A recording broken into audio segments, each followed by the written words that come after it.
What's up, everybody? It's your girls, Sarah, and Lindsay from Hi. The Tipsy Ghost. What's up, guys? Hey, everybody. It's Welcome. our very first podcast episode. Welcome. I'm so excited this is finally happening. Oh, it's finally happening. We had a few bumps along the road. We've been talking about it for like a couple months now. That's very true. It's been a long time coming, I'm not going to lie. My name's Sarah. I'm Sarah. My name is not Sarah. My name's Lindsay. Oddly enough, though, one of the Sarah's middle name is Lindsay. We're all connected. We're all connected in the fact. great circle of life. That's all right. We're mutually connected, though, Yes. through a friend, Sarah. That's me. Yes. That's actually how we came here together. Yeah, we all worked together, but me and Sarah did not know each other, but we both knew Sarah. Does this make sense? Are you guys following with me? I brought these two fools together as they babble over their words. Oh, it's hard. I met you obviously through work and some training. Yes. And while we were there, we had some conversations. We had a moment. A moment. did. Do you It guys was- need a moment now? I feel like I'm It was intruding. magical. It was a magical moment. Our names are the same and we're basically the same person. That's what happened. It was like, oh my God, we are the same person. What is happening? But all the stars aligned. We both love ghosts. We both love doing the same particular skill at work. Yes. Yes. So I had mentioned to you that I was going to go to a location and do an event there. Right. With a group, and I had asked if you wanted to come, and so that's kind of how we started our journey. And then I frequently work with Lindsay, All the and time. I would always see her read her books. And one time I saw her reading A Stranger Beside Me by Anne Rule, and I was Yes. like, this girl knows what's up. She's into the same things I am. She just like came up to me, swiveled up in her chair and goes, "Do you like serial killers?" That's always the way And how to do you open a answer- conversation. How do you answer that question without Open it coming across as a honestly. creep? And I was like, yes. And she's like, I love true crime too. And that's how it started. Yes. This was around coming up on Halloween time. Yeah. I had really enjoyed Sarah and I's paranormal experience, and I wanted another one. I was like, I need to get these two girls together because the three of us are basically the same person. We are. It's true. It was meant to be. I feel like the first time all three of us hung out, I was like, these are my people. I am a matchmaker. There's only so many people you can talk about true crime, death, and ghosts with. It's true, and not feel like you're being judged or like Right. this is weird. Right. Because trust me, not all people think that it's real cool to No, talk about. no. those Everybody things. else who saw me reading, about Ted Bundy and BTK and all this Yeah. stuff are like, Lindsay, what's wrong with you? Yeah, you can't roll up to just anybody and say, "Are you into serial killers?" That's right. But I feel You like if can't. somebody asks you that, then they know. They know what's It's up. all okay. They know what's up. Our end of the spectrum, we're more about kind of a simple fascination of, wow, this actually happened. We have a sadness for who it happened to, but we're also, why did this happen? Yeah. How can we see this in other people, and what can we maybe do about it? I don't know. Right. What can we learn from it? And that's kind of like how I guess I got into true crime, was with people and just wondering like why people act the way they do. I guess to say, why are we the way that we are? What is it? How do our personalities get shaped? All of this stuff. My undergrad's in psych. I love psych. I love mental health. That's my calling. So I love knowing why people do the things they do and why they act the way they act. And so I guess that's kind of how I got started, studying psych in undergrad and all this stuff. And you can't study behavior without looking at the abnormal side of behavior. Yes. And what happens when you have an enlarged or diminished amygdala and prefrontal cortex, and how all of that can affect your behaviors. And so starting getting into serial killers in college. Where did your background come in from true crime into paranormal? So around this time when I'm getting into all of this stuff, I was binging Criminal Minds before Netflix binging was even a thing. I was like, dude, that's my dream job, except I don't want to hunt down the serial killers. I just want to study them. And then I started watching Ghost Adventures. And No shame. No shame. We've talked about this. We all have a love-hate relationship with Ghost Adventures. It's so true. And Mostly love. Mostly love. A little bit of hate because I'm like, dude, this is extra. A little bit. This is a lot of extra. But I love it so much. Oh my But God, I love know. it so much. And I It's would. a guilty pleasure. It is, and I would legit like have the DVR filled on my Still parents' do. house of Ghost Adventures. And I'd come home on breaks. My mom would be like, "Can you please get these off my DVR?" And I'm like, "Yeah, Mom, I got you." And I would just watch it like back to back to back to back, and I was just like, half of me was like, "This is so fake. Like, there's no way this is all real. Like, people's brains are playing with them, and they're starting to believe these things that aren't there." And Sure. you know, the whole mass belief of we can, you know, you say you believe something and then I say I believe it and then Yes. that causes Sarah to believe it and all this stuff. So half of me was like that and the other half was like, this is creepy stuff. Like, what if there's like something out there about this? So I started talking with people and I realized that almost every single person either has a paranormal experience or knows somebody who does, which That's so true. there's got to be something to this. I'm kind of more the skeptic of the group. I think we've all discussed this. I love it. It's fun, but I'm not 100% sold on, you know, I think there's something out there for sure. I don't know to the extent though. So I want to say that, you know, being that this is our first episode, I want to point out the fact that what we actually like to do is go on location ourselves yeah, and go with amateur. We're gonna highlight, triple highlight, underline, bold, italicize that word, amateur. we are amateurs, guys. We don't know what we're doing, but we like it. And we go with a group and we go on site and we do a bunch of investigations with them. Yeah, This is going to be a mostly paranormal podcast. yeah. And we're going to sprinkle a little bit of true crime, some lore, some of the extras in there. Like some urban myths and Yes. legends. Yeah. The main thing that we wanted to do is talk about the places that we've been or that we're going to go to and the history behind it, what other people have seen, and then what we've experienced. Yeah. Yeah. Is there anything else you wanted to add about your background? About what got you into this? Have you ever had any experiences yourself? Oh, that's a good one. When I was a kid, I had a lot of problems with night terrors, which I find out is pretty common nowadays with kids. And they typically grow out of them. I didn't grow out of them until I was probably 11 or 12. And sleep paralysis, I still get that probably like once a month, once every other month, which is horrific. And I think we want to talk about sleep paralysis on another episode. Yeah. So I've always had like these things happen to me. I don't remember too much of my night terrors just because, you know, they're awful. But I do remember my first experience, and this is kind of weird. Most people don't have their first memory till, 3-4 years old. My first memory is 4, but I also have a memory from when I was in a crib as a baby, which is like really weird, rare. And it was thunderstorming outside, and there was this face in the mirror staring at me and laughing at me. And I remember vividly being in my crib, looking through like the slats in the crib, staring at the face, making eye contact, and just screaming and crying.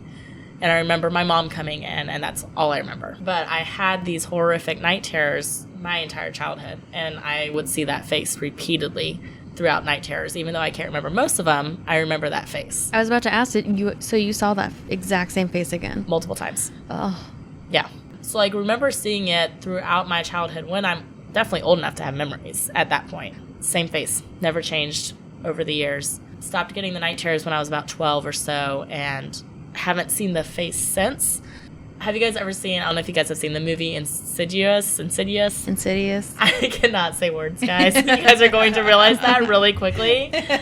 What is that one about? It's kind of has to do with like sleep paralysis and stuff too, like where the demons and the ghosts or whatever are like in his dreams and they have to like go traveling like in I this don't know other that realm. I've seen that. No, I don't think I have either. So actually. the main like bad guy, ghost, evil dude, whatever you want to call it, looks like this face that I saw growing up. Wow. Oh no. And I see scary movies all the time. Me and my husband watch them. Like, they don't affect me anymore. They used to when I was a kid. But we were watching this movie, and when his face first popped up, I legit froze where I was sitting. And I, like, told my husband, I said, I can't watch this anymore. He was like, why? It's not even that scary, blah, blah, blah. I said, that is the face that I've seen in my childhood, like, all throughout my childhood. Yeah. Looked identical to that. So I don't know, seeing that face after so many years, and it instantly like took me back. So that, I guess, is I don't know if that's really a paranormal experience, because it's not like, I don't know what it is, but it's I don't think it's not. Yeah, it's I can't explain. Right. And I think that's kind of what paranormal Piqued your is. interest. Yeah. Didn't you have a story from college? Oh my gosh. Did I? Oh yes. Well, no, was I in college? No, I was not in college. It was after college. So, and I think I told this story once before to Sarah, and I thought it was like just a creepy person, because, you know, that's where my true crime brain went. Like, oh, this was a creepy person stalking me. And Sarah's like, nope, it was a ghost. It's a ghost for sure. So 100%. So I was driving down to see my mom, and I left super early in the morning and stopped at a gas station like 10 a.m., broad daylight. It was a gas station that there was a ton of lights around, and there was tons of people there, not afraid at all. So went inside to pee, because I had to pee real bad. No one else is in the bathroom. All the stall doors are open. I can see into them. So I go to the one at the very end, because I do not like people peeing next to me. That is like my pet peeve. Sure. Fair. So go in, I'm peeing, doing my business. I go to like wipe, and when I'm like looking up to like grab the toilet paper, sorry guys, looking up to grab the toilet paper, there is this face just staring at me from underneath like the door. It was weird because I didn't see I thought she was just like crouching down at like this really weird, odd angle. God, that's horrible. Because like I didn't see like the hands or the feet or like, you know, like being on all fours, crouching down. I just saw like from the neck up, watching me. And she was legit just staring at me. Like, we made eye contact, and I froze because I was like, what do I do? Like, I have my pants down, literally. What do I do? And so we just stared at each other for like 2 seconds before she pulled her head back and like bolted. But here's the thing. I finished my business, flushed the toilet, and I like kind of sat there in the stall like, what do I do? Like, what if she's like out there waiting for me? Like, why is she staring at me? All of these stalls were in here. There's like 4 other stalls. I was like, all of these stalls had the doors open. You could have gone in one of those other ones. It's not like you're looking under to see if there's feet, to see if someone's peeing there. Like, obviously there's other stalls. Why are you looking at me? So I was like, what if she's like a creepo? Like, what if she was trying to take a picture of me? Like, all of these things are going through my head. And so I kind of like stood there for a few seconds. And as I'm sitting there trying to think about what to do in the stall still, I realized like I never heard the door open. I never heard the door shut, and it was a very loud door. Like, it was creaky when I came in. I was like, I never heard the door open or shut. I didn't hear any footsteps, and when she left, like when her head pulled back out, I definitely didn't hear the door like open and shut then, because that's part of the reason I stayed in the stall. I was afraid that she was like waiting by the sinks. Right. And so I washed my hands. She wasn't in the bathroom. The stall doors were all still open where you could see in clearly. I went out, and it probably been maybe 30 seconds. Like, it felt like forever, but it was not that long. Mm-hmm. And I go out there, and the cash register's up there. And there's a couple people in the gas station, but nobody that looks like her. And she had, like, really short, like, pixie haircut. Nobody that looked like her whatsoever in the store. And I was like, okay, maybe she just, like, bolted and ran to her car. So I didn't buy anything. I just went straight back out to my car. There was, like, nobody at the gas pump, like nobody parked in a car waiting. Like, again, 30 seconds has gone by. That's really fast time for somebody to be making it from the bathroom without me hearing, and then all the way out to their car and be gone by that time. Right. So I was kind of creeped out. I got in my car, I locked the doors, and I called my husband, who wasn't traveling with me at the time. And I just said, something really weird happened to me, and I'm kind of freaking out and shaking, and I need to talk about it with somebody.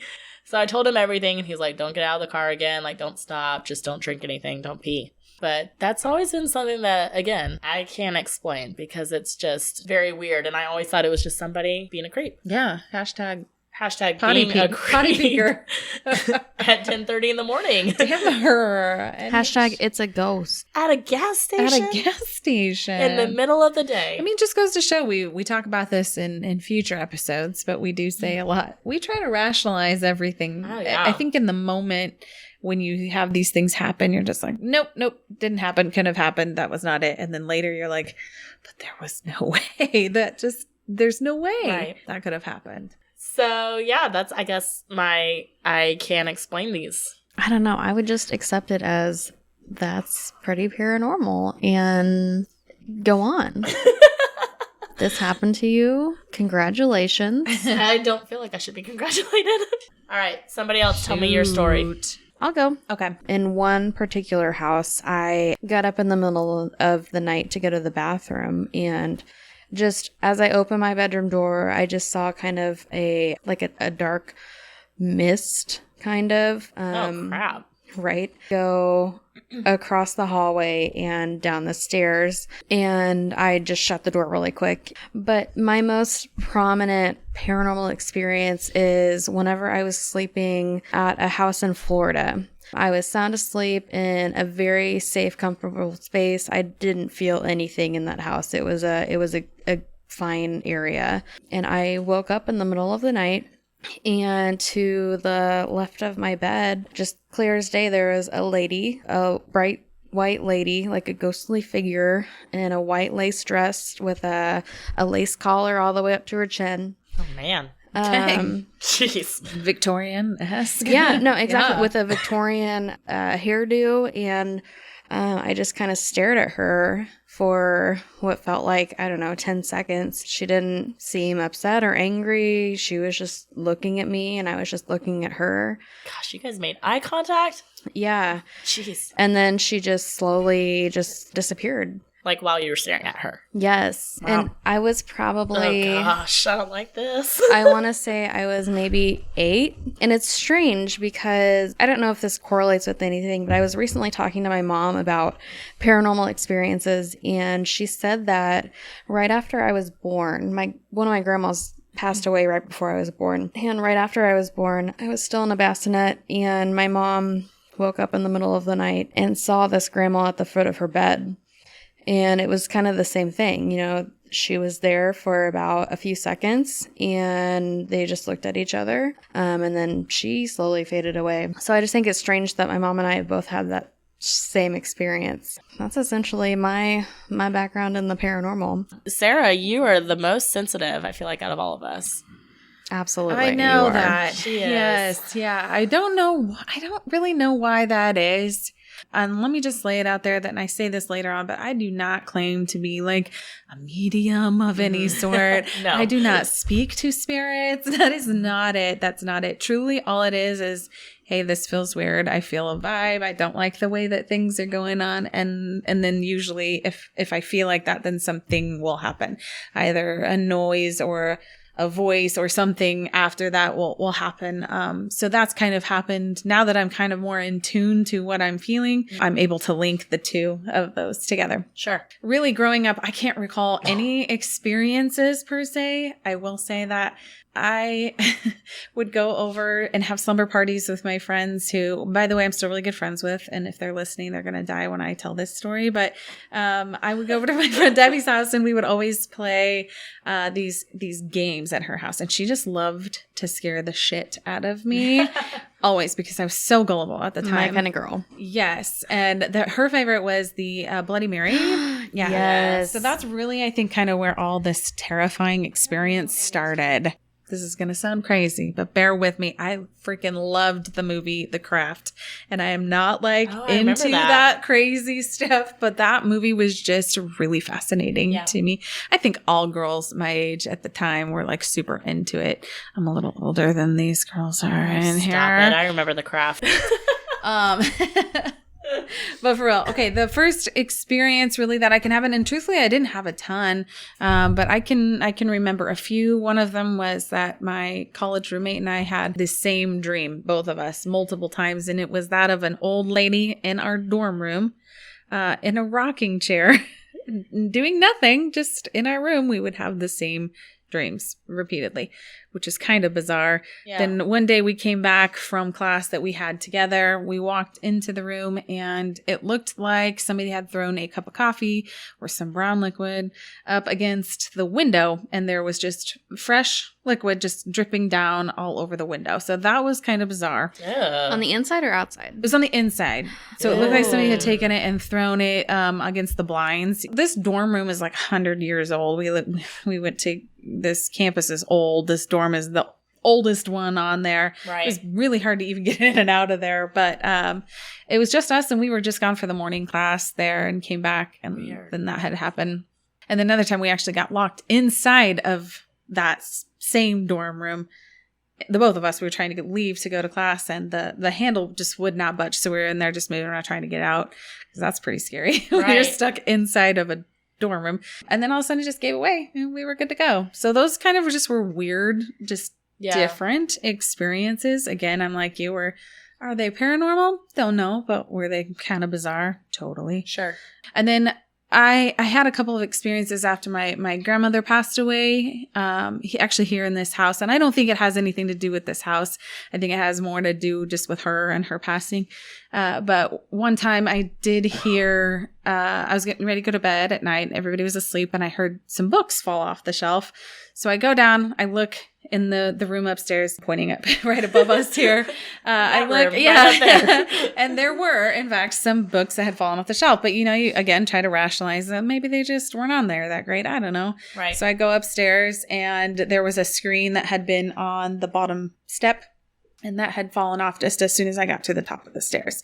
So 2 things kind of back to back just happened. And then a few nights later, I don't believe that this was her spirit. This was something completely different. Did not feel like her energy at all. But I was going to sleep again and I heard a baby crying. And at the time, my kids were like 4 and 7 or 8. So not babies is what I'm trying to say. I did not have babies at the time. And this was like an infant crying. So I get up to go check on what I thought, well, shit, maybe they're crying in their sleep. I don't know. Maybe this does not sound like them at all. So I'm walking down the hallway, hear this baby crying, and then I go in to look in the door and they're both asleep, completely asleep, not even. And as soon as, of course, if I open the door, there's nobody and they're crying. This is just either all in my head or something completely bizarre. But that is not a very comforting feeling. And actually, I kind of remember going back that night and just being like, whatever's here, no thank you. I don't appreciate the baby crying at night. Like, that's pretty scary. I don't like that. Yeah, no thank you. And then the only other really experience that I had, I was actually at work, and I was in the office working by myself on a weekend, and I come out of the bathroom and I glanced over and there was a person standing in my office, and it was just clear as day. I could see this person standing there. I could see them in their outfit, their hat, and they were in a suit. I mean, I could tell their suit was brown. I could tell it was a male. I could tell he was carrying a case with him. Mm-hmm. And I thought it was a person in my office. Again, you don't even think twice. You're like, whoa, what is this person doing in my office? Right. And then within a second, they're gone. It's like just you truly look up and they're there, and then they're gone. So that was completely bizarre, but that was at a place where you would not be surprised to see spirits, we'll put it like that. Those were the experience that kind of piqued my interest. And really, I wasn't interested in true crime too much until the last probably 3 years or so. I started listening really heavily into podcasts. And then it's just kind of a hole you fall down. And it's just fascinating. Really so that's kind of our background. That's what makes us us. And that's why we wanted to make a podcast and tell everybody about it. Yeah. It'll be fun for you guys to hear our experiences, and hopefully we catch some evidence that you guys can listen to, and otherwise just listen to us talk about creepy stuff. Yeah. And if you have creepy stories, or like even just like how we talked about, like something happened to you and you don't really have a logical explanation for it, send it to us. Email it to us. Share it, and we will share it with everybody else if you'd like. Yeah, we're at the tipsyghost@gmail.com, and you can find us on Facebook at the Tipsy Ghost as well. If you have any recommendations for us to look up, or maybe something local-ish for us to go to, we're in the Kansas City area. Thanks for listening to our first episode. Yeah, thanks, guys. See you next week. See ya. Bye.